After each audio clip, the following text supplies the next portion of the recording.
أعوذ بالله من الشيطان الرجيم. بسم الله الرحمن الرحيم.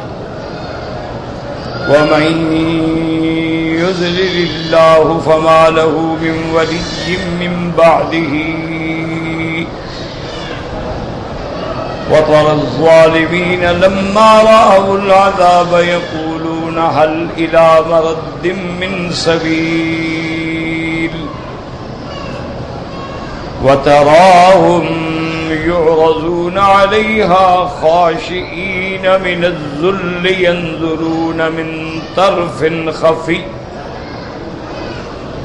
وقال الذين آمنوا إن الخاسرين الذين خسروا أنفسهم وأهليهم وقال الذين آمنوا إن الخاسرين الذين خسروا أنفسهم وأهليهم يوم القيامة ألا إن الظالمين في عذاب مقيم وما كان لهم من أولياء ينصرونهم من دون الله ومن يضلل الله فما له من سبيل. قال المؤلف والمفسر رحمه الله تعالى أدام النفع بعلومه وعلومكم في الدارين آمين. إلى أن قال يقول تعالى مخبرا عن نفسه الكريمة أنه ما شاء كان ولا راد له وما لم يشاء لم يكن فلا موجد له وأنه من هداه فلا مضل له ومن يضلله فلا هادي له. اب مفسر رحمۃ اللہ علیہ فرماتی ہیں کہ ان آیات میں اللہ نے اپنی ذات کے بارے میں ارشاد فرمایا ہے کہ اس کی ذات ایسی شان والی ہے، وہ جو چاہے ہوتا ہے اس کو کوئی روک نہیں سکتا، اور جو نہ چاہے کوئی اس کو کر نہیں سکتا ہے، پیدا نہیں کر سکتا. جیسے کہ میرے آقا رحمت دو عالم صلی اللہ علیہ وسلم ہر نماز کے بعد یہ دعا مانگتے تھے، اللہم لا مانع لما اعطیت ولا معطی لما منعت ولا راد لما قضیت ولا ينفع ذا الجد منک الجد. کہ یا اللہ لا مانع لما، اگر آپ دینا چاہیں تو کوئی روک نہیں سکتا، اور آپ روکنا چاہیں تو کوئی دے نہیں سکتا. حضور ہر نماز کے بعد دعا فرماتے. اور کبھی کبھی تو حضور پاک صلی اللہ علیہ وسلم نے، صحابہ کہتے ہیں کہ ایک دفعہ ہم نے سنا جب آپ رکوع سے کھڑے ہوئے تو جہاں آپ نے فرمایا سمع اللہ لمن حمدہ ربنا لک الحمد حمدا کثیرا طیبا مبارکا کما یحب ربنا ویرضا، اور اس کے بعد حضور نے فرمایا اللہم لک الحمد ملء السماوات والارض وما بینہما اللہم لک الحمد بما شئت احق ما قال العبد وکلنا لک عبد اللہم لا مانع لما اعطیت ولا معطی لما منعت ولا ينفع ذا الجد منک الجد.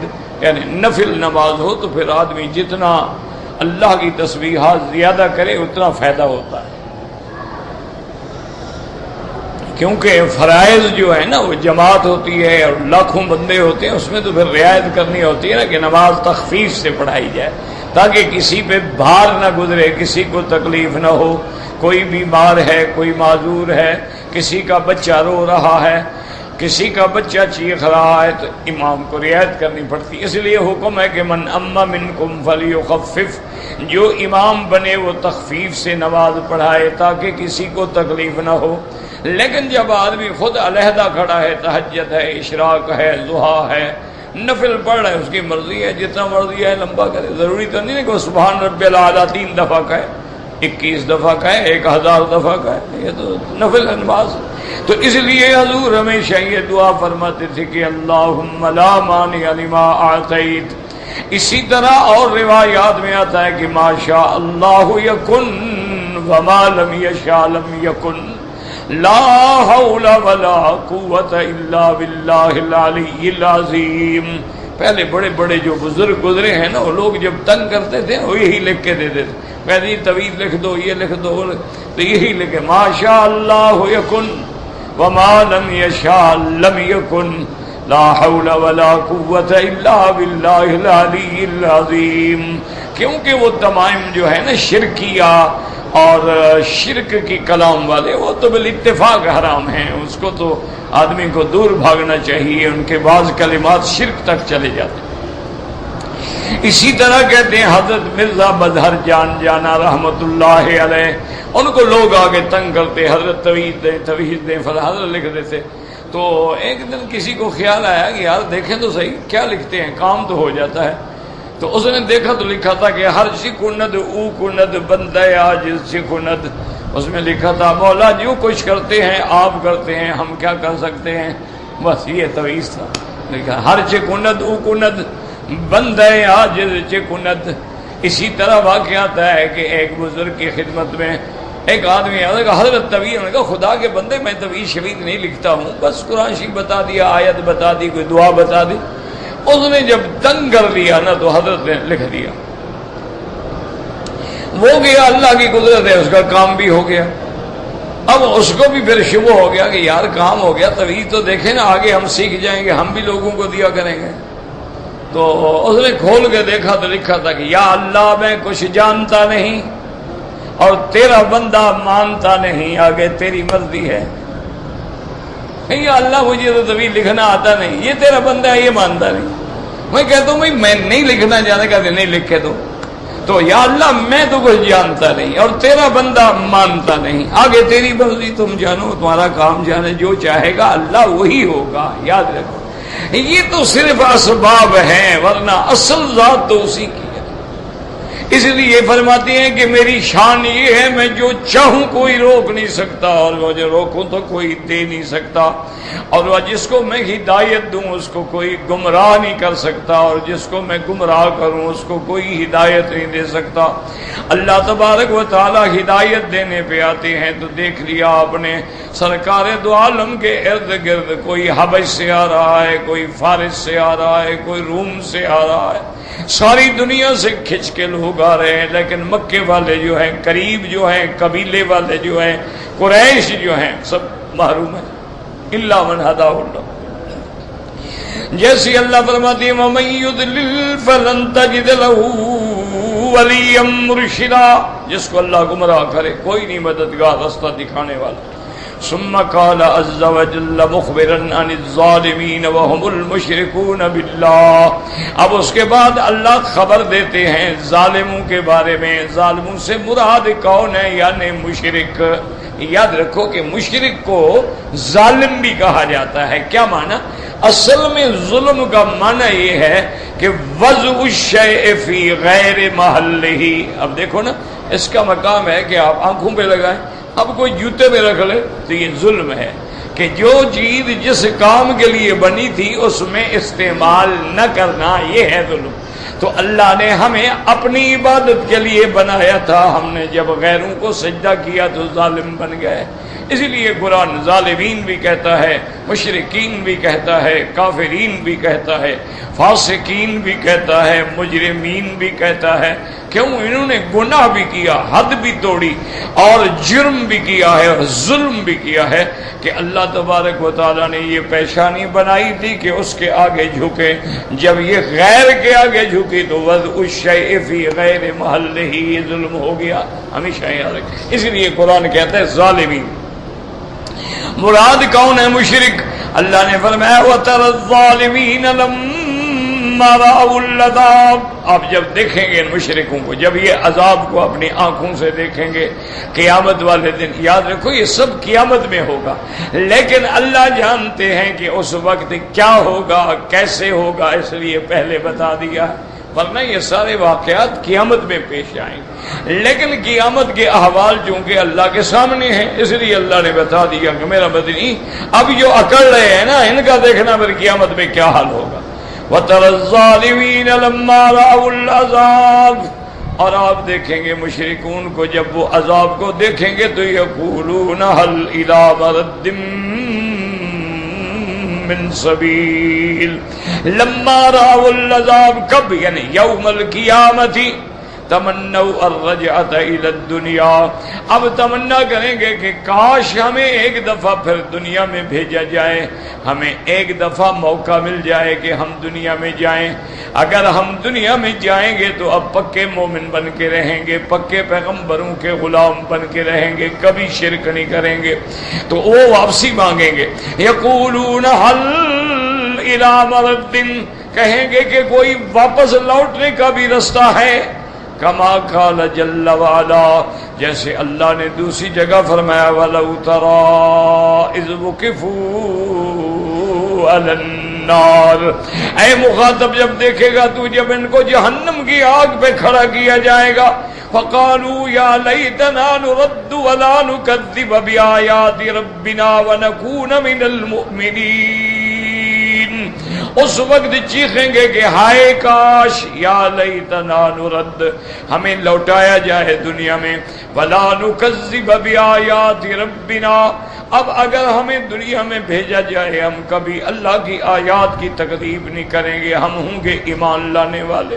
بل بدا لهم ما كانوا يخفون من قبل ولو ردوا لعادوه لما نهوا عنه وإنهم لکاذبون، اللہ نے فرمایا اب ظاہر ہو گیا جو چھپاتے تھے، لیکن میں تو علام الغیوب ہوں، میں جانتا ہوں، میں قادر ہوں، ان کو اگر میں دنیا میں دوبارہ بھیج دوں تو یہ پھر بھی شرک کریں گے اور پھر بھی کفر کریں گے، کیوں؟ یہ مشرکین کی عادت ہے۔ جیسے قرآن کہتا ہے فَإِذَا رَكِبُوا فِي الْفُلْكِ دَعَوُا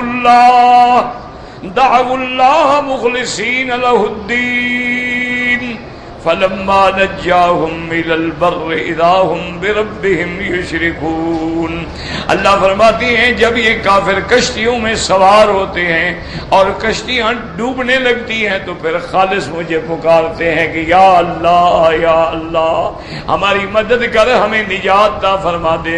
اللہ فرماتے ہیں ہم سن لیتے ہیں فَلَمَّا نَجَّاهُمْ إِلَى الْبَرِّ، اور جب ہم ان کو کنارے پہ لگا دیتے ہیں تو یہ پھر شرک شروع کر دیتے ہیں، جب مصیبت پڑتی ہے تو پھر ان کو بڑی توحید یاد آ جاتی ہے۔ اس لیے قرآن کہتا ہے کہ جب آدمی پر ہم انعام کرتے ہیں وَإِذَا أَنْعَمْنَا عَلَى الْإِنسَانِ أَعْرَضَ وَنَأَىٰ بِجَانِبِهِ وَإِذَا مَسَّهُ الشَّرُّ فَذُو دُعَاءٍ عَرِيضٍ، اللہ فرماتے ہیں جب اپنے بندے کو ہم دولت دیتے ہیں، صحت دیتے ہیں، طاقت دیتے ہیں، گردن پھیر کے چلا جاتا ہے، نہ نماز ہے نہ ذکر ہے نہ خدا یاد ہی نہیں، اور جب ہم پکڑ لیتے ہیں پھر بڑی چوڑی چوڑی دعائیں کرتے ہیں یا اللہ اب تو بچا۔ اس لیے حضرت اکرمہ فرماتی ہیں رضی اللہ تعالی عنہ فرماتی ہیں کہ ایک دفعہ میں اپنے والد میرے ابی جہل اور سردار بھی تھے، کشتی کا سفر کر رہے تھے، یہ جاتے تھے نہیں، کبھی یمن گئے، کبھی شام گئے، کبھی عدن گئے۔ چونکہ اتفاق کی بات یہ ہے کہ یہ ملک جسے آج کل آپ ہندوستان کہتے ہیں، عربی میں ہند کہتے ہیں، یہ بہت پرانا ملک ہے، اس کی ایک تاریخ ہے اور یہ بڑا بہت ہی پرانا، یعنی یوں سمجھ لو کہ حضور صلی اللہ علیہ وسلم سے بھی ہزاروں سال پہلے سے۔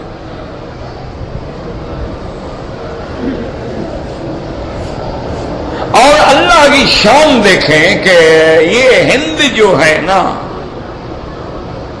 اس میں جو قومیں آباد ہیں ادھر فارس ہے، ایران، ادھر ہند ہے، وہی آرین نسل جو تھی وہ وہاں گئی۔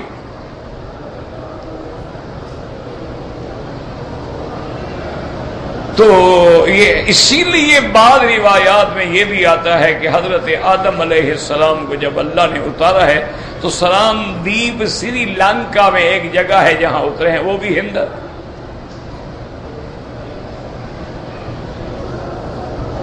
اور خدا کی قدرت یہ ہے کہ اگر کوئی عالم محنت کرے نا تو اس قوم پہ محنت ہو سکتی ہے۔ یہ بہت پرانی قوم ہے ہندو، اور دیکھیں حضرت نوح علیہ السلام کے زمانے سے بت پرستی شروع ہوئی، اور پھر بڑھتی گئی بڑھتی گئی بڑھتی گئی۔ میرے آقا کے زمانے میں بت پرستی انتہا پہ پہنچ گئی کہ کعبہ شریف میں 360 بت رکھے تھے۔ تو مشرکین مکہ جیسے بتوں کے پجاری ہیں تو ہندو بھی بتوں کے پجاری ہیں۔ یہ بڑی ملتی جلتی بات ہے، پر ان پہ کوئی خدا کرے علماء توجہ کریں، کام کریں نا تو بڑا میدان ہے کام۔ اچھا پھر آپ نے کبھی شاید غور نہیں کیا، اب جا کے غور کریں کبھی جب آپ جائیں وہاں، ان کے جتنے بڑے مندر ہیں، بڑے بڑے معابد ہیں، ان سب کا رخ کعبے کی طرف ہے۔ اب جا کے آپ وہاں دیکھیں کہ ان کے جتنے بڑے بڑے یعنی جو معروف مندر ہیں، ان سب کا رخ جو ہے وہ کعبے کی طرف ہے۔ تو کچھ بات بنتی تو ہے نا، کوئی دماغ تو ملتا ہے کہ آخر سارے ادھر کیوں ہے۔ اچھا اسی طرح آپ دیکھیں کہ آپ مسلمان جو ہیں جب عمرہ کرتے ہیں، اللہ کے گھر کا طواف کرتے ہیں، صفا کرتے ہیں، پھر سر پہ استرا پھرواتے ہیں، بے عین ہی اسی طرح ہندوؤں میں ایک موسم ہے، اس کو تیرتھ کہتے ہیں، اس تیرتھ میں ان کی عبادت میں بھی سر پہ استرا پھروانا شامل ہے، وہ بھی استرا پھرواتے ہیں۔ اچھا جس طرح تم مسلمان جو ہو اپنا احرام کی 2 چادریں باندھتے ہو، اسی طرح ان کے جو بڑے بڑے جوگی ہوتے ہیں اور بڑے بڑے مہا قسم کے ان کے عبادت گزار ہوتے ہیں، وہ بھی ہمیشہ 2 چادروں میں ہوں۔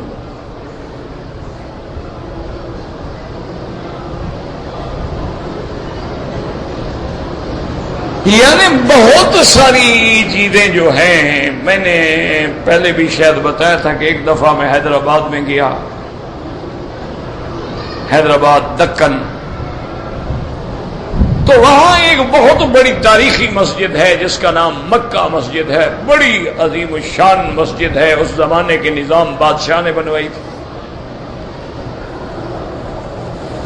جیسے آپ کے ہاں بادشاہی مسجد ہے، پھر بادشاہوں کے تو مساجد بھی اسی طرح ہوتے ہیں۔ تو وہاں ایک جلسہ تھا، کانفرنس تھی ایک، تو ہم جب جا رہے تھے تو میں مسافر تھا، نیا آدمی تھا، تو میری گاڑی والے میرے دوست جو تھے نا مجھے بتا رہے تھے اب ہم یہاں سے گزر رہے ہیں، اب یہ جناب 4 مینار آ گئے ہیں، یہ 4 مینار کا علاقہ مشہور ہے، اب جناب یہ مدینہ منزل ہے جہاں حج ان کا حج ہاؤس ہے، حاجی ٹھہرتے ہیں پھر حج پہ روانہ ہوتے ہیں، اسی طرح سب بتا رہے تھے۔ اچھا اور دیوالی کی رات تھی، ہر جگہ دیے جل رہے تھے، گھروں پر، دیواروں پر، گلیوں میں، دکانوں میں، سڑکوں میں، اور یعنی لاکھوں کی تعداد۔ یہ کیا ہے؟ انہوں نے کہا یہ دیوالی مناتے ہیں، دیے جلا۔ اچھا آگے آئے تو مسجد کا نام بھی مکہ مسجد۔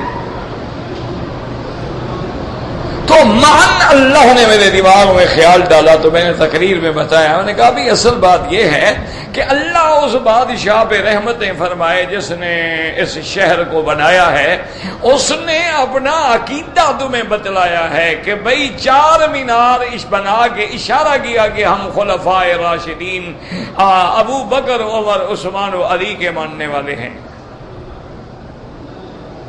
ورنہ 6 مینار بنا دیتا،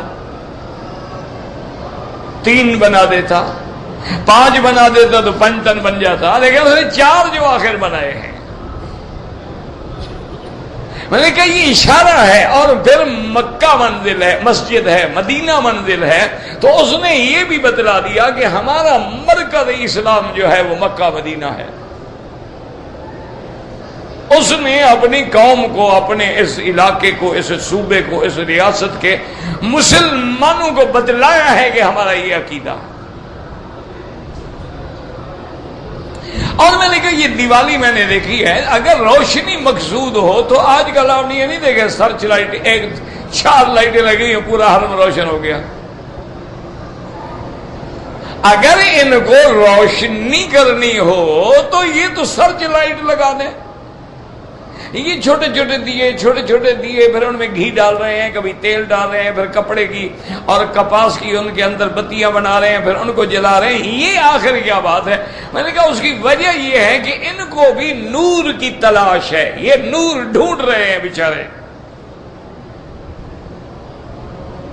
اور نور کا ان کو پتہ نہیں، وہ باہر سے نہیں ملتا، وہ اندر سے ملتا ہے۔ اس کا نام نور ایمان ہے کہ اللہ ولی الذین آمنوا یخرجہم من الظلمات الی النور، اللہ مومنوں کا دوست ہے جو ان کو اندھیروں سے نکال کے نور ایمان کی طرف لاتا ہے۔ والذین کفروا اولیاؤہم الطاغوت یخرجونہم من النور الی الظلمات، اور جو کافر ہیں ان کا دوست شیطان ہے جو ان کو روشنی سے نکال کے اندھیرے میں لے جاتا ہے۔ میں نے کہا ان بیچاروں کو بھی اصل میں نور کی تلاش ہے، لیکن یہ سمجھ رہے ہیں کہ جتنے دیے زیادہ جلائیں گے تو نور مل جائے گا۔ نور تو کلمہ پڑھنے سے ملے گا۔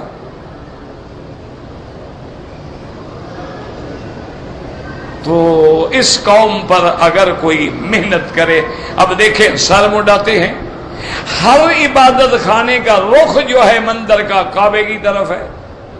جیسے آپ احرام باندھتے ہیں وہ بھی وہ جو بھی ان کے 2 چادریں باندھتے ہیں، بلکہ ان کی تو عورتوں نے اسی احرام کی شکل کو ساڑی بنا دیا نا، ایک ہی کپڑے میں لپٹی ہوئی ہے۔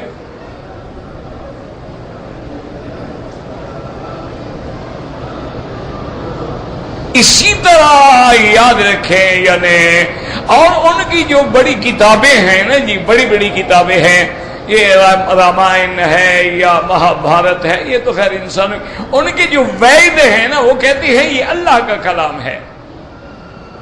صرف ان کو نبی نہیں ملتا کہ یہ کلام لایا کون، یہ نہیں بتا سکتے۔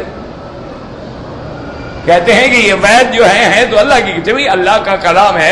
ہم تو بتاتے ہیں نا انجیل عیسیٰ علیہ السلام کے ذریعے آیا، تورات موسیٰ علیہ السلام کے ذریعے آئی، صحائف ابراہیم علیہ السلام کے ذریعے آئے، قرآن میرے مدنی محمد مصطفیٰ کے ذریعے آیا۔ تمہیں یہ وید کس کے ذریعے آئے؟ وہ کہتے یہ ہمیں پتہ نہیں۔ مانے کیا ہے کہ نبی ان سے گم ہو گیا، ڈھونڈ رہے ہیں، مل نہیں رہا۔ کتاب تو پڑھی تھی لیکن پتہ نہیں لایا کون تھا۔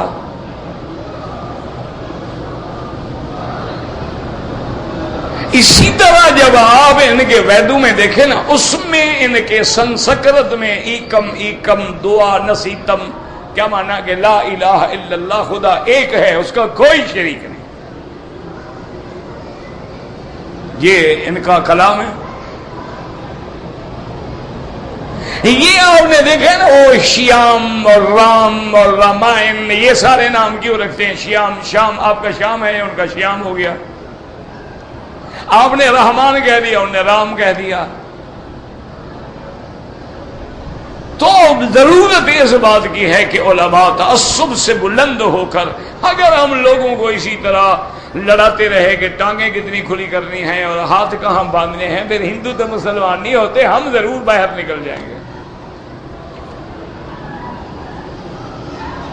ان کو تو شاید ہم مسلمان نہ کر سکیں، اتنا ضرور ہوگا کہ مسلمان ایک دوسرے کے سر پھاڑتے رہیں گے، مناظرے ہوتے رہیں گے، چیلنج ہوتے رہیں گے، لاکھوں روپے کے انعام چھپتے رہیں گے کتابوں میں کہ یہ مسئلہ ثابت کرو، 1,00,000 روپیہ انعام۔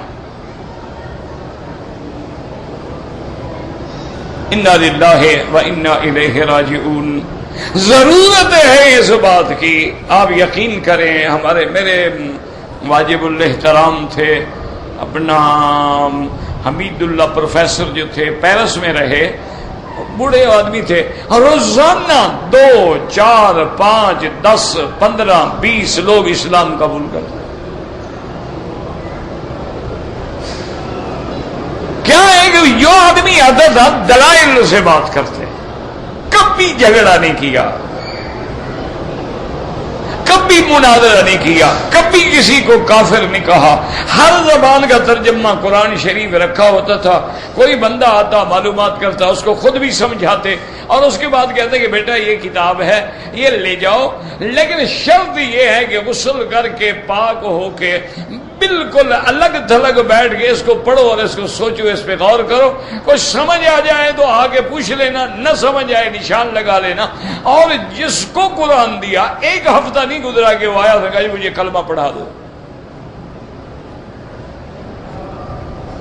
ہم تو قرآن پڑھتے نہیں، پڑھتے ہیں تو وہ بھی بس ایک مسلمان ہے، ایک رواج ہے جی میں روزانہ صبح سویرے ایک سپارہ منزل نکالتا ہوں، پتہ نہیں کہاں سے نکالتا ہے، اس کو قرآن سے نکالتا ہے، دماغ سے نکالتا ہے، اور کوئی پتہ نہیں اس بیچارے کو میں کیا پڑھ رہا ہوں۔ انا للہ و 70 سال کے بوڑھے ہیں ہمارے، ان کو پتہ نہیں ہے کہ جب ہم کعبے کے اندر ہوں تو ہم نے کیسے کھڑا ہونا۔ 70 سال کے بوڑھے ہیں، ان کو پتہ نہیں ہے کہ اعلان جنازے کا جو ہوا ہے یہ لڑکا ہے، لڑکی ہے، مرد ہے، عورت ہے، 2 ہیں، 4 ہیں، کیوں کبھی دین سیکھنے کی کوشش ہی نہیں کی؟ ورنہ کیا فرق پڑتا ہے، 2 4 5 لفظ تو سیکھ لیتے نا، چلو ساری عربی تو نہ آتی لیکن 2 4 لفظ تو آ جاتے، ادھر توجہ ہی نہیں۔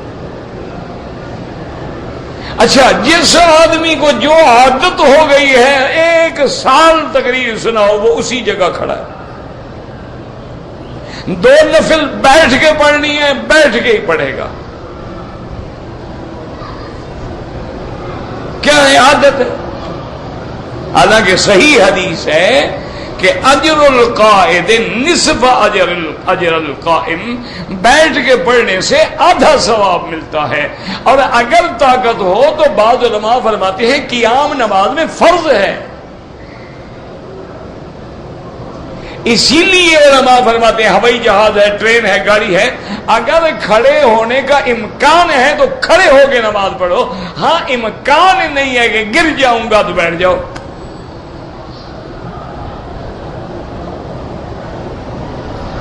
ورنہ سچی بات یہ ہے کہ بڑا میدان ہے عیسائیوں میں بھی اور ہندوؤں میں بھی، اور اسی طرح بدھ مت میں بھی، اسی طرح سکھوں میں بھی بڑا میدان ہے۔ اگر علماء ان کی کتابیں لے کے ان کو سمجھائیں تو بات بدل سکتی ہے، اور میرا تو یقین ہے، میں تو بہر ایک جاہل آدمی ہوں، ایک طالب العلم ہوں، نہ مولوی نہ عالم نہ پیر، لیکن میری بات ڈائری میں لکھ لینا، وہ وقت بہت قریب ہے جب سارے ہندو اور سارے عیسائی مسلمان ہو جائیں۔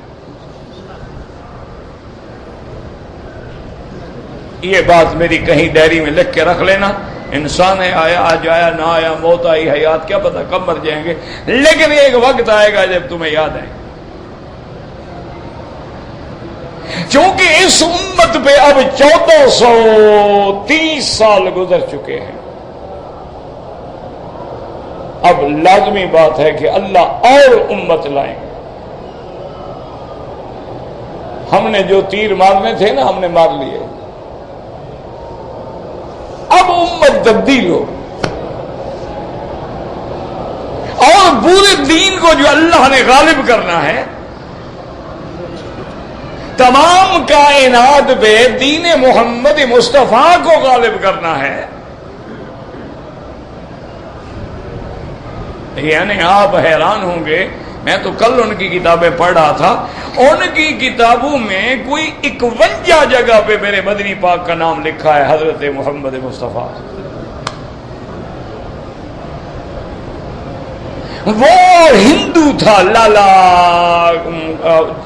جپت رام، پتہ نہیں کیا نام تھا اس کا، گوتم داس ایسے نام تھا، جس نے وہ حساب کے ذریعے ایک فارمولہ نکالا تھا۔ ہم تو حساب کے قائل نہیں، ہم تو عدد کے قائل نہیں، ہم تو عدد نہیں مانتے، ہم تو 786 لکھنے کے بھی مخالف ہیں کہ بھئی یہ کیا ہے کہ بسم اللہ الرحمن الرحیم نہ لکھو، لیکن لکھو گے تو پڑھو گے بھی نا، کتنا ثواب مل جائے گا، ایک حرف پہ 10 نیکیاں ملیں گی، 10 گناہ کر جائے، 786 لکھنے پہ کیا ملے گا؟ پھر اپنے نام بھی ان کے بھی عدد نکال لو، 420 430 440، پھر اپنے نام کیوں لیتے ہو؟ ہم تو اس کے بھی مخالف ہیں کہ یہ لکھنا ناجائز ہے، لیکن اس نے، وہ تو ہندو ہے نا، اس نے ایک عدد نکالا، اس نے ایک حدیث سنی، ہم تو اس حدیث کو بھی صحیح نہیں مانتے، وہ ضعیف حدیث ہے، بلکہ بعض علماء کہتے ہیں موضوع ہے کہ لولا کلما خلقت الخلق، میرے محبوب اگر آپ نہ ہوتے تو میں کائنات کو پیدا ہی نہ کرتا۔ ایک روایت ہے لیکن وہ کسی سیاہ ستہ میں نہیں ہے اور کسی صحیح حدیث میں یہ الفاظ ہمیں نہیں ملتے ہیں۔ ہم تو بہرحال اس روایت کو بھی نہیں مانتے، عدد کو بھی نہیں مانتے، لیکن اس کے دماغ میں آ گیا کہ یعنی آپ نہ ہوں تو یہ دنیا نہیں ہوگی۔ اس نے حساب کی دنیا میں بیٹھ کے جناب محنت کی، اس نے کہا کہ آپ دنیا میں مثلا یہ عینک ہے، عین کے حرف نکالو ابجد کے، یہ نون کاف، ان کے حرف نکال کے جمع کرو، اس کو اتنے عدد سے ضرب دو، اتنے پہ تقسیم کرو تو اندر سے عدد نکلے گا محمد رسول اللہ۔ وہ کہتے ہیں دنیا کی کوئی چیز لے لو، کہتے ہیں عینک ہے، مکان ہے، ستون ہے، پنکھا ہے، بجلی ہے، قالین ہے، یعنی کتاب ہے، کوئی چیز ہے، وہ کہتے ہیں اس حساب، اس فارمولے سے جب حساب کریں گے، جب آپ تقسیم کریں گے تو 99 کا وہ عدد نکلے گا جو اتنے تسین، 92 کا عدد نکلے گا جو محمد الرسول اللہ کا عدد ہے۔ وہ کہتے ہیں دیکھا ہر چیز میں اس میں محمد ہے۔ ہندو ہے، اس کی عقیدت کا یہ حال ہے، اس کی محبت کا یہ حال ہے، اور ہماری محبت کا بھی ماشاءاللہ یہ حال ہے کہ داڑھی منڈا کے، مچھیں بڑھا کے، اور جناب 3 پیس سوٹ پہن کے، ٹائی لگا کے، سگریٹیں پیتے ہوئے باہر بکھا جا کے کھڑے ہوتے ہیں، الصلاۃ والسلام علیکہ۔ کچھ تو شرم کرو یار، اس سے تو بہتر ہے کہ نہ جاؤ، اس سے بہتر ہے کہ نہ جاؤ۔ جو بڑا ادب کا مقام ہے، اگر ذرا گستاخی ہو گئی خدا معاف نہیں کرے گا، برباد ہو گئے۔ اللہ اپنے گستاخ کو معاف کر دیتا ہے، محبوب کے گستاخ کو کبھی محبوب معاف نہیں کیا۔ جتنے لوگوں نے خدا کی شان میں گستاخی کی ان کو توبہ کی توفیق ہو گئی، لیکن جن لوگوں نے میرے مدنی کی شان میں گستاخی کی ہے ان کو توبہ کی توفیق بھی نہیں ہوئی، سیدھے جہنم میں گئے۔ خدا کے لیے مدینہ جاؤ، ادب سے جاؤ، اللہ نصیب کرے، دعا کرو اللہ ہمیں بھی نصیب کرے۔ میرے تو گناہ اتنے زیادہ ہیں، ہمیں تو خواب میں بھی نظر نہیں آ رہا۔ اللہ اکبر، یہ آنکھیں گندی آنکھیں کیا دیکھیں۔ کبھی آدمی بیان کرتے کرتے کوئی سخت لفظ نکل جاتا ہے، انسان ہے۔ تو اس لیے ہمیشہ جو ہے، جیسے کہ ایک شاعر نے کہا تھا نا کہ با خدا دیوانہ باشی، با محمد ہوشیار۔ کہتے ہیں جب حضور کا نام آئے نا پھر ذرا سنبھل کے۔ اللہ اکبر، وہ بھی تو دنیا میں بادشاہ گزرے ہیں نا، کہ جب عبدالحمید مراد آیا ہے نا بادشاہ مدینہ پاک میں، جس نے یہ حرم بنایا ہے، جو حرم بنا ہوا ہے نا پرانا ترکی زمانے والا، یہ اسی نے بنایا تھا نا۔ تو جس نے یہ حرم بنوایا وہ جب آیا، اس وقت ٹرین چلتی تھی، گاڑی چلتی تھی، اسٹیشن ابھی بھی موجود ہے مدینہ شریف میں۔ تو اس نے اپنے عملے کو ہدایت کی کہ جب میں گاڑی سے نکلوں نا تو میرے گلے میں رسا ڈال کے مجھے کھینچ کے لے جاؤ مسجد نبوی۔ اب بادشاہ ہے، وہ مذاق تھوڑی۔ انہوں نے کہا حضرت، انہوں نے کہا میں مجرم ہوں محمد الرسول اللہ، میں نے شریعت پہ عمل نہیں کیا، میں ملزم ہوں، میں مجرم ہوں، میں مجرم بن کے جانا چاہتا ہوں۔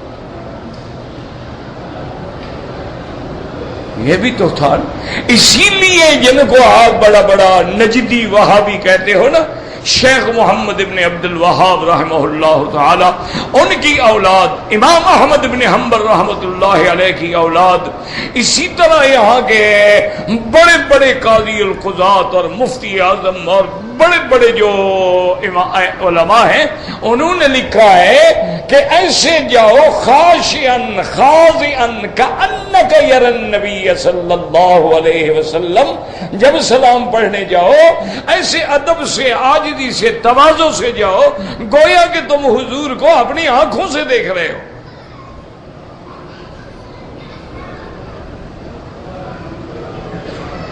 اسی لیے صحابہ کہتے ہیں نا، ہم حضور کے سامنے ایسے بیٹھے ہوتے تھے کأنما علی رؤوسنا الطیور، گویا ہمارے سروں پہ پرندہ بیٹھا ہو نا، اس کو بھی پتہ نہیں لگے گا کہ یہ ستون ہے یا بندہ ہے، حرکت ہی نہیں ہوتی تھی، مجالے حرکت کریں۔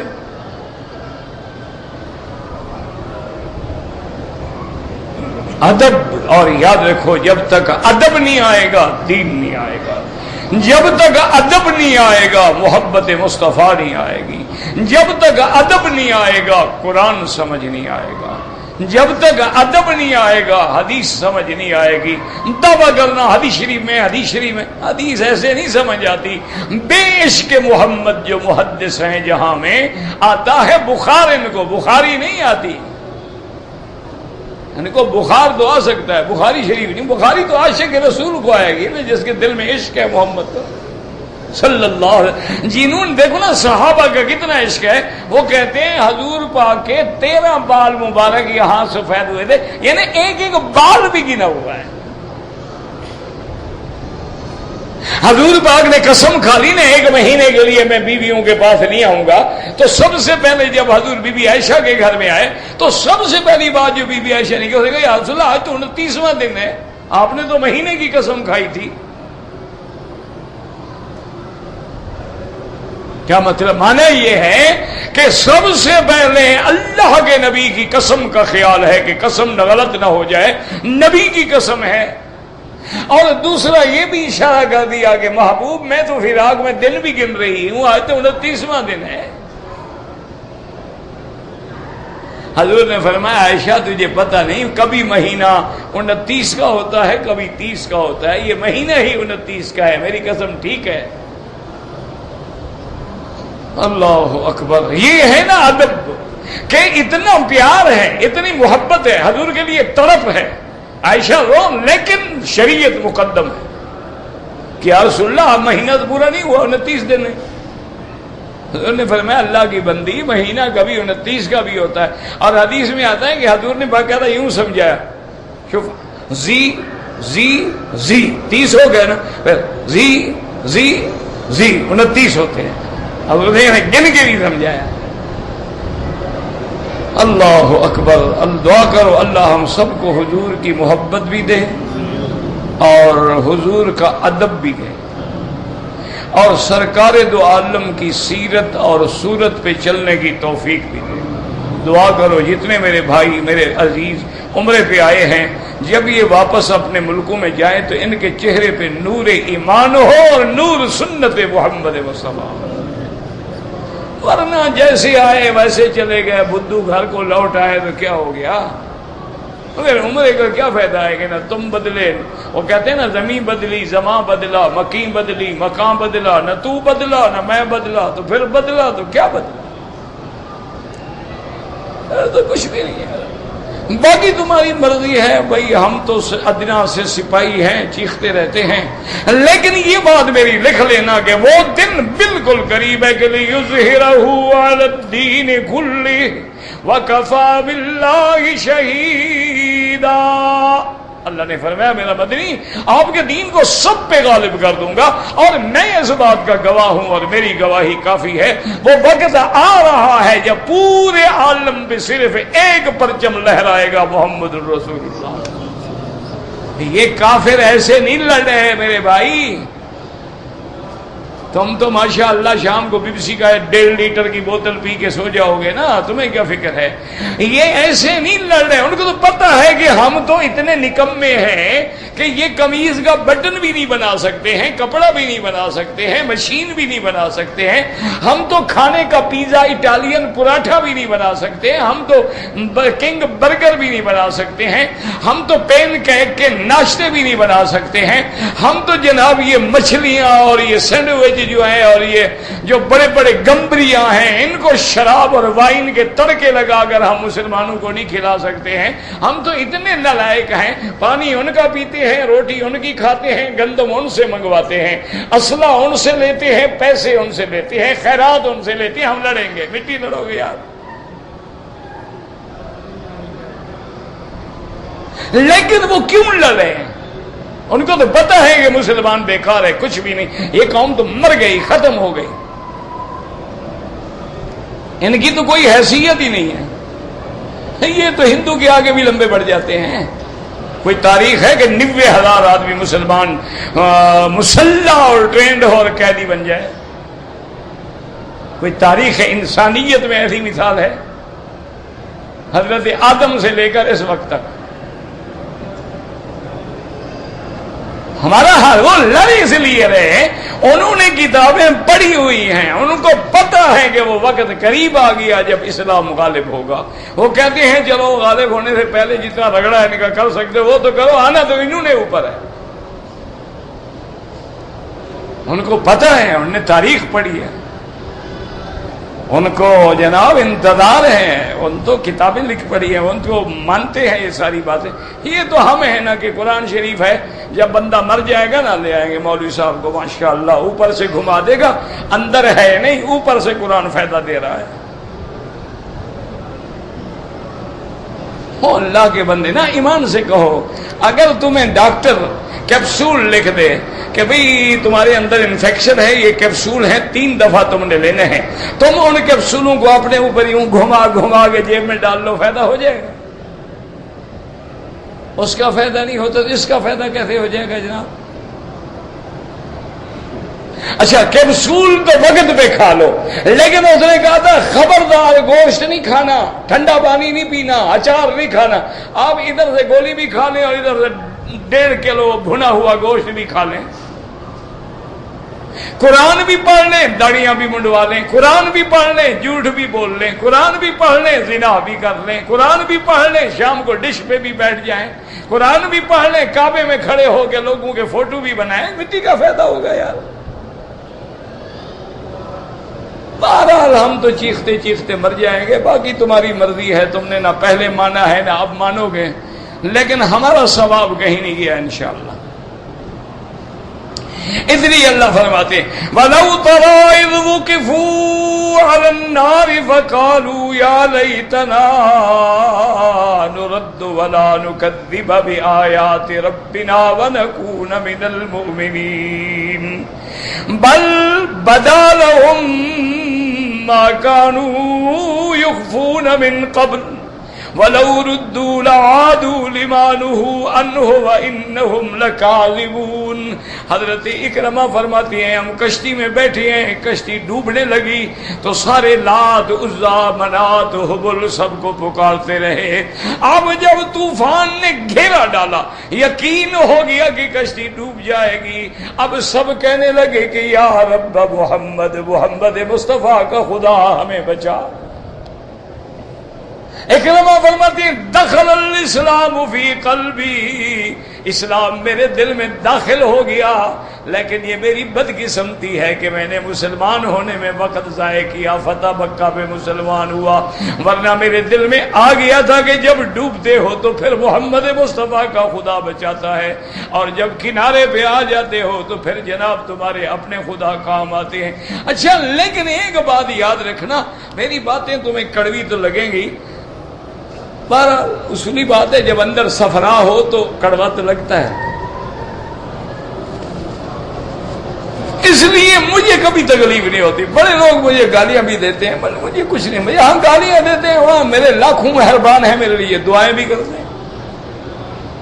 لیکن ایک بات یاد رکھو، قرآن ہے کہ کافر جب ڈوبنے لگتا ہے کس کو پکارتا ہے؟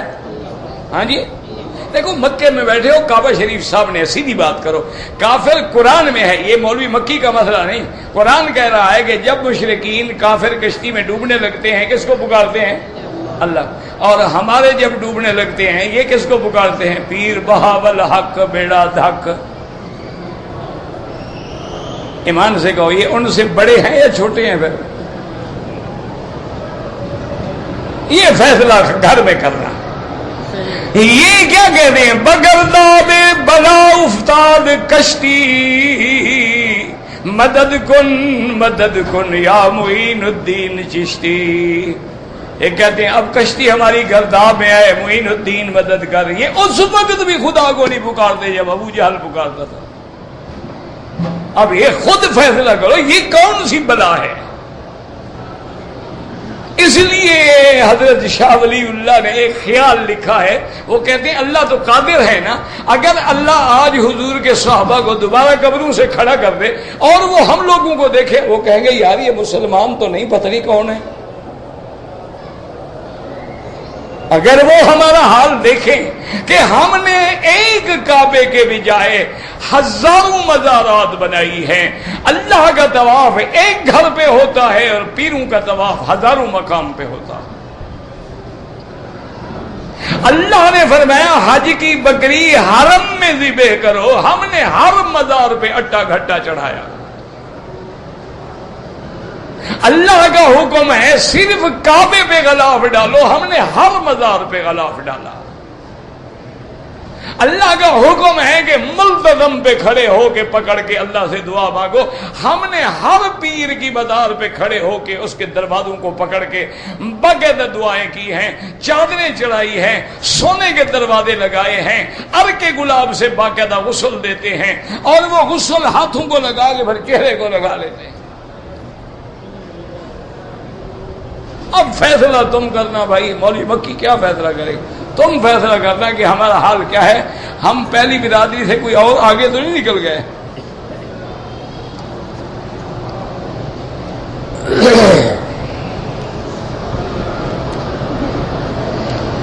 رفع یدین جو ہے کس امام کے نزدیک؟ امام احمد بن حنبل رحمت اللہ علیہ کے نزدیک رفع یدین ہے۔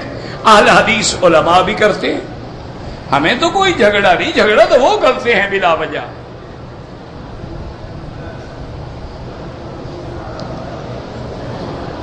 اور پھر یاد رکھو یہ جھگڑے کے مسئلے نہیں ہیں۔ سرکار دو عالم نے جہاں نماز سکھلائی ہے، الف سے لے کر حضور نے آخر تک نماز سکھلائی کہ جب امام اذا کبرا، جب تکبیر کہے تم تکبیر کہو، جب امام پڑھے تم چپ رہو، جب امام رکوع میں جائے تم رکوع میں جاؤ، جب امام سمع اللہ لمن حمدہ کہے تو تم ربنا لک الحمد کہو، جب امام سجدہ کرے تم سجدے میں جاؤ، جب امام سلام پھیرے تو تم سلام پھیرو۔ یہ ساری چیز تو سکھائی ہے، یہ تمہارا مسئلہ کیوں نہیں سکھایا؟ کیا وجہ؟ اور اسی طرح پھر مسلم شریف کے اندر باقاعدہ منع کی بھی حدیث ہے۔ میرے بھائی لڑائی نہ کیا کرو، جھگڑے نہ کیا کرو۔ تمام ائمہ اربعہ جو ہیں اللہ ان کی قبروں پہ کروڑوں رحمتیں کرے۔ ہم تو علماء اہل حدیث کے لیے بھی دعائیں کرتے ہیں، اور اللہ جو فوت ہو گئے ان کی قبروں پہ رحمتیں کرے۔ جھگڑوں میں نہ پڑو، یہ محدثین کا ایک انداز ہے۔ سنن النسائی کھول کے دیکھو، ابن ماجہ کھول کے دیکھو، ترمذی کھول کے دیکھو، پہلے باب باندھا ہے حدیثیں لائے ہیں رفع یدین کرنے کی، ان کے بعد باب باندھا ہے نہ کرنے کا اور حدیثیں لائے ہیں نہ کرنے کی۔ تو یہ محدثین کا قاعدہ ہے، جو بعد میں ذکر کریں دلیل ہوتی ہے کہ اب حکم وہی چلے گا، پہلا حکم ختم ہو گیا ہے۔ یہ گھر میں جا کے بالکل نہ لڑو۔ سنن نسائی اٹھا لو، ترمذی اٹھا لو، ابن ماجہ اٹھا لو، ان میں دیکھو یہی باب کھول کے کہ پہلے حدیث کون سی ہے بعد میں کون سی ہے۔ اب دیکھیں نا، پہلے حدیثیں ہیں کعبہ شریف کی طرف، مسجد اقصی کی طرف نماز پڑھنے کی، بعد میں حدیثیں آ رہی ہیں ساری کعبے کی طرف، معلوم ہوا کہ وہ پہلا حکم ختم ہو گیا۔ اسی طرح بخاری میں بھی حدیث موجود ہے، صحابہ کہتے ہیں ہم نے متع کیا، باقاعدہ حدیث ہے۔ ایک صحابی کہتے ہیں ہم دو آدمی تھے، ایک میرا ساتھی تھا، ایک میں تھا، ایک عورت کے لیے پاس گئے ہم متع کرنے کے لیے، میری چادر بڑی خوبصورت تھی، میں نے اس کو کہا کہ دیکھو ایک رات کے لیے متع کر لو، یہ چادر تمہیں دوں گا۔ تو میرا جو دوسرا ساتھی تھا اس نے کہا بھائی میرے پاس تو تھوڑے سے پیسے ہیں، چادر وادر بھی نہیں ہے، لیکن وہ صحابی کہتا ہے اس نے میری چادر قبول نہ کی، چونکہ میں بڈھا آدمی تھا، وہ نوجوان تھا نا، اس نے نوجوان سے متع کر لیا، میرے ساتھ نہیں کیا۔ تو یہ ساری موجود ہے، لیکن کب اس کے بعد حرام ہو گیا؟ تو پہلی حدیثیں ختم۔ اب کوئی آدمی وہ پہلی حدیث اٹھا کے دکھاتا رہتا ہے، اس کا کیا علاج ہے؟ وہ کہے کہ جناب متع دیکھو بخاری شریف میں، وہ بخاری شریف میں لکھا ہے، لیکن تو نہی آ گئی، حضور نے منع فرما دی۔ حضرت حمزہ شراب پی رہے ہیں اور حضرت علی کی اونٹنی کو ذبح کر کے کوہان کاٹ کے کباب بنوا رہے ہیں، نشے میں ہیں۔ اچھا حضور پاک جو تشریف لائے ڈانٹنے کے لیے، حضور نے فرمایا حمزہ یہ تم نے کیا کیا؟ علی کی اونٹنی کیوں ذبح کی؟ اچھا حل انتم الا عبید و آبائی، تم میرے باپ کے کوئی ملازم ہو، کیا کر رہے ہو؟ حضور نے فرمایا علی بتاؤ چاچا نشے میں ہے، میں کیا کروں؟ اس وقت اگر آج کوئی بخاری شریف کی یہ حدیث نکال کے دکھا دے گے، دیکھو جی لکھا ہوا ہے حضرت حمزہ شراب پیتے تھے، پھر شراب حلال ہو جائے گا۔ اب نہی آ گئی، حضور نے فرما دیا کل مسکر حرام، ہر نشہ آور چیز حرام ہے، قلیلہ و کثیرہ حرام، ایک قطرہ بھی حرام ہے، ایک لیٹر بھی حرام ہے، بات ختم ہو گئی۔ اس لیے خدا کے لیے لڑائی نہ کیا کرو، جھگڑے نہ کیا کرو، کوئی مسئلہ ہے ٹھنڈے دل سے بغیر کسی تعصب کے جا کے مثلا کتاب الصلاۃ کھول لو۔ اچھا تم یہ جو مرد عورت کا جھگڑا ہے، یہ عورت مرد سجدہ کہتے ہیں، کتاب کھول لو، کتاب الصلاۃ کھول لو۔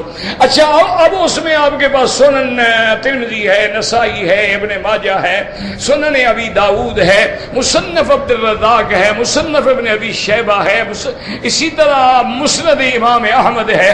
اس میں صرف وہ کتاب الصلاۃ والا باب پڑھتے جاؤ پڑھتے جاؤ پڑھتے جاؤ، جب ساری حدیثیں پڑھ لو نا، پھر آگے کہنا کہ امام ابو حنیفہ حدیث پہ عمل کرتا ہے یا اپنی بات پہ عمل کرتا ہے۔ خدا کے بندے جو حدیث پہ عمل نہ کرے وہ مسلمان کیسے ہوگا؟ جو اللہ کے نبی کے حدیث کے مقابلے میں اپنا قول لے آئے، نعوذ باللہ، وہ تو مسلمان نہیں رہے گا، چل جائے کوئی امام کہلائے۔ بس خدا کے لیے بغض دور کرو۔ حج عمرے کے دوران میں زیادہ خرچ کرنا گناہ ہے، بالکل غلط بات ہے، جتنا زیادہ خرچ کرو گے اتنا اللہ دے گا۔ غیر محرم کے ساتھ حج نہیں ہوتا، بالکل نہیں ہوتا، لیکن جو طواف میں ٹچ ہوتے ہیں تو آپ ٹچ نہ ہوا کریں نا جناب، آپ دور رہیں۔ کیوں ٹچ ہوتے ہو؟ ہم تو کبھی ٹچ نہیں ہوئے، تم کیوں ٹچ ہو جاتے ہو؟ نیت تمہاری خراب ہے، عورت کی نہیں۔ لوہا تو لوہا ہے نا، کھینچتا تو مقناطیس ہے نا۔ تمہاری نیت ٹھیک ہو، نظر نیچے ہو اور دل میں تصور ہو کہ اللہ کا گھر ہے، اگر میں نے کوئی گستاخی کی تو کہیں اللہ کا عذاب نہ آ جائے، مجال ہے کسی عورت کو تمہارا ہاتھ بھی لگے، اتفاق سے لگ جائے، سمجھو میری بیٹی ہے، میری ماں ہے، میری بہن ہے۔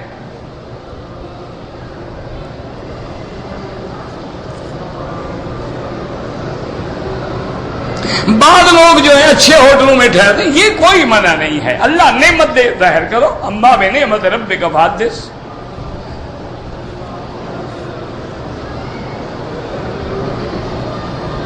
میں نے ایک کتاب پڑھی ہے کہ ایک عمرہ کر کے سب کو ثواب دے دیں، بہرحال میں نے نہیں پڑھی، آپ نے پڑھی ہے، آپ عمل کریں، ہم تو کبھی نہیں ناراض ہوتے، تو نفلی باتیں ہیں۔ میں نے 2 سال پہلے عمرہ کیا تھا، بال تھوڑے تھوڑے کٹائے تھے، جو ہو گیا اللہ قبول کرے اور اللہ معاف کرے۔ اب آئندہ جب بھی عمرہ کرو سر پہ اس طرح پھرواؤ، اگر بال بڑے ہیں تو چوتھا حصہ سارے سر کا بال کٹ جائیں۔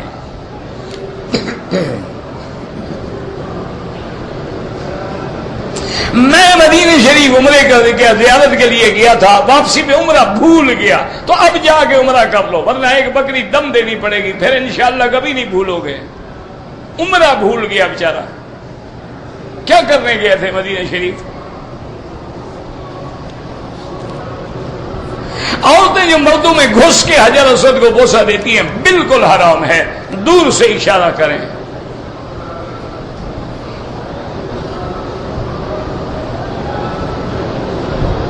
میں نے موبائل والے کو کہا کہ 20 ریال لوڈ کر دو، اس نے غلطی سے 40 ریال کر دیا۔ 20 تو آپ کو دینے ہیں نا، 40 تو آپ کے پاس آئے ہوئے ہیں، آپ نے کہے پہ رہیں گے، اس غریب کے 20 ریال کون دے گا؟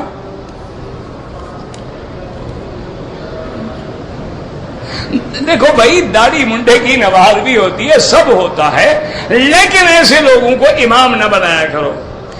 جو لوگ بھی فوت ہو گئے اللہ سب کی مغفرت فرمائے۔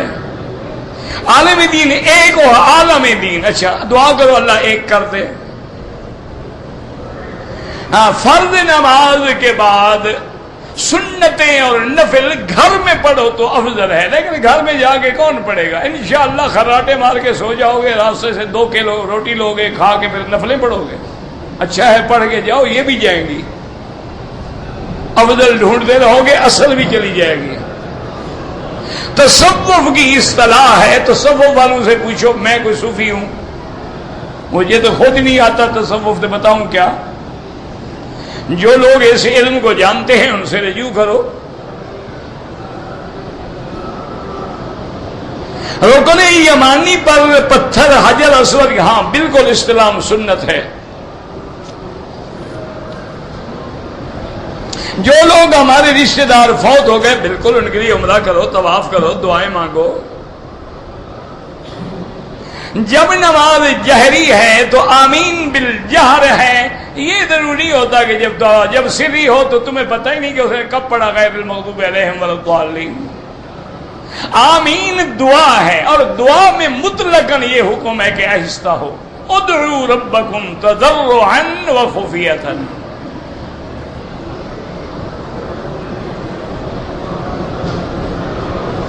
امام کی آخری رکعت ہے، جب وہ سلام پھیرے، آپ کیوں سلام پھیریں؟ آپ بیٹھے رہیں گے، وہ سلام پھیرے گا، آپ کھڑے ہو کے اپنی رکعت پوری کریں گے۔ وضو کے بعد بھی مسواک جائز ہے، وضو سے پہلے بھی جائز ہے، نماز سے پہلے بھی جائز ہے، لیکن احناف کے نزدیک یہ ہے کہ وضو کے وقت کیا جائے۔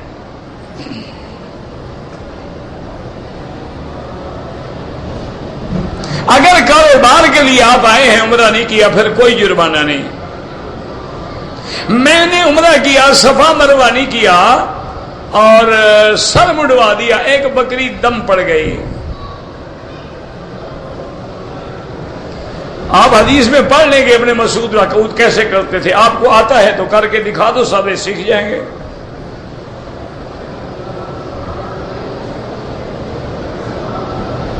بہرحال مدینہ جائیں کام کے لیے، عمرہ نہیں کیا بچ جاؤ گے۔ افضل یہ ہے کہ احرام باندھ کے آؤ۔ جنت البقیع کیوں کہتے ہیں؟ یعنی انشاءاللہ اس کے مردے جو ہیں اللہ جنت نصیب کریں گے۔ حدیث کا معنی نئی چیز، حدیث کا معنی کلام بھی ہے جو کسی کے منہ سے نکلا ہو۔ انگوٹھی پہننا سنت ہے، چاندی کی ہو۔ شیعہ کیوں آتا ہے تو آپ جا کے پوچھیں، جو ان کو آنے دیتے ہیں، میں کیا بتا سکتا ہوں۔ کتابوں میں اور پاسپورٹ میں مسلمان لکھا ہوتا ہے، کافر تو نہیں لکھا ہوتا۔ تو حکومتیں تو پاسپورٹ دیکھیں گی نا، قادیانی بھی مسلمان لکھوا کے آ جاتے ہیں۔ حج میں طواف الوداع واجب ہے، عمرے میں واجب نہیں، لیکن کرو دیتے رہے۔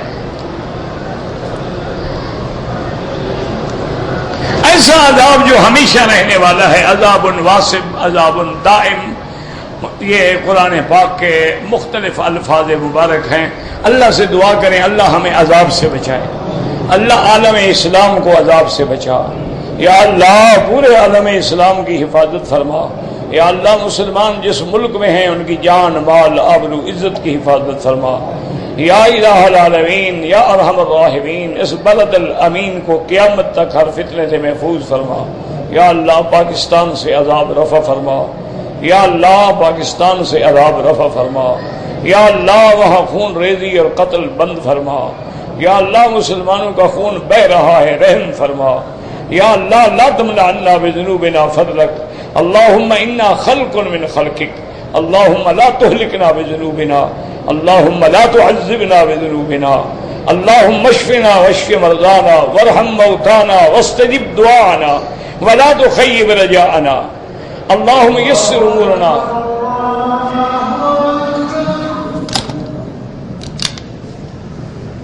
Allah